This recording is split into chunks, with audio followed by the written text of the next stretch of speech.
Bagaimana keislaman seseorang ketika dia tidak berpaham kepada imam mazhab, tapi berbahas kepada Syekh Albani atau Ibnu Taimiyah? Kalau orang ikut Al-Albani dan Ibnu Taimiyah, itu dua simbol ajaran Wahabi, berarti dia pengikut aliran sesat saudara dan menyesatkan. Dia masih muslim, cuma muslim yang sesat dan menyesatkan. Kita harus hati-hati dengan orang yang ikut seperti itu. Al-Albani ini tokoh Wahabi modern yang meninggal tahun 99 di Yordania, mengajar di Madinah, dideportasi, diusir dari pemerintahan Saudi Arabia dulu karena radikal gitu.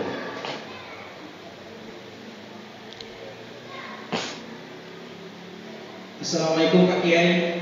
Anak ini menanyakan kenapa ada beberapa golongan di dalam Islam, sementara tujuan kita umat Islam adalah Al-Quran dan Sunnah Rasulullah SAW. Adanya golongan-golongan dalam Islam itu akibat adanya orang-orang yang tak punya ilmu, berfatwa tanpa guru. Itu akibat fatwa-fatwa tanpa guru, gak ikut guru-guru sebelumnya, makanya tersesat dan menyesatkan. Makanya kita ini di dalam Islam wajib bermadhab. Kalau tidak bermadhab bisa tersesat. Kalau bermadhab ini gurunya jelas. Kalau orang tidak bermadhab biasanya terputus. Berbeda dengan orang-orang sebelumnya. Contoh, Wahabi mensyirikan orang yang bertawassul. Sesat Wahabi. Mengapa? Orang-orang sebelum Wahabi tawassul semua, kok mereka melarang? Kan nggak punya guru namanya itu. Terus, apakah ajaran dari Muhammad bin Abdul Wahab bermasalah? Siapakah beliau itu? Dan bagaimana sifat terjangnya? Terima kasih Pak Kiai.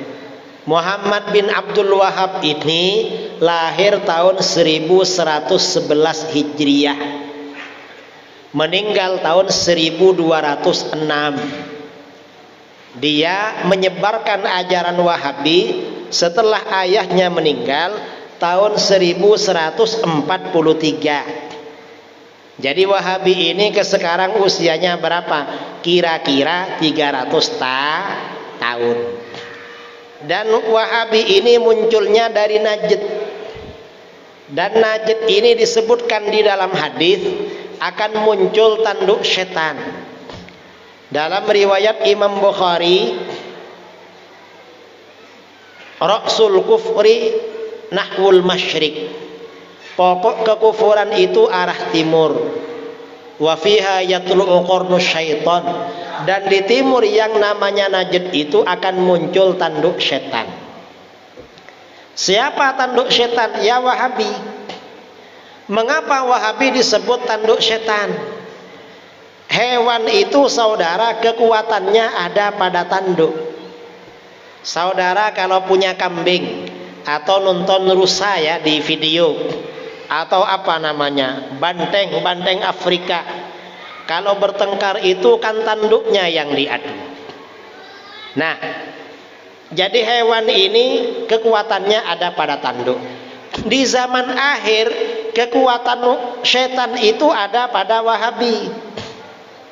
Makanya disebut tanduk setan. Mengapa ada pada Wahabi? Setan itu lemah saudara. Misalnya ya, habis sholat setan bisik-bisik sama orang, turunlah, gak usah baca zikir, turun main HP ngopi-ngopi. Karena imamnya baca zikir keras, gak turun dia, paling gak malu. Gak ada yang turun duluan, malu, terpaksa ikut zikir. Lama-lama datang Wahabi. Apa kata Wahabi? Zikir keras habis sholat bid'ah dan sesat. Karena gak pernah ngaji, terpengaruh Wahabi, langsung keluar kalau ada zikir keras. Ini namanya kena tanduk setan. Ya Wahabi ini tanduk setan saudara. Contoh lagi misalnya sholat malam. Kalau orang jam 3 bangun sama setan, gak usah bangunlah, ini selimutnya. Karena dia ingin sholat tahajud, bangun. Setelah bangun sholat bagaimana? Kata setan, jangan banyak-banyak sholat malam, cukup dikit aja. Tetap aja rajin sholat dia sampai subuh.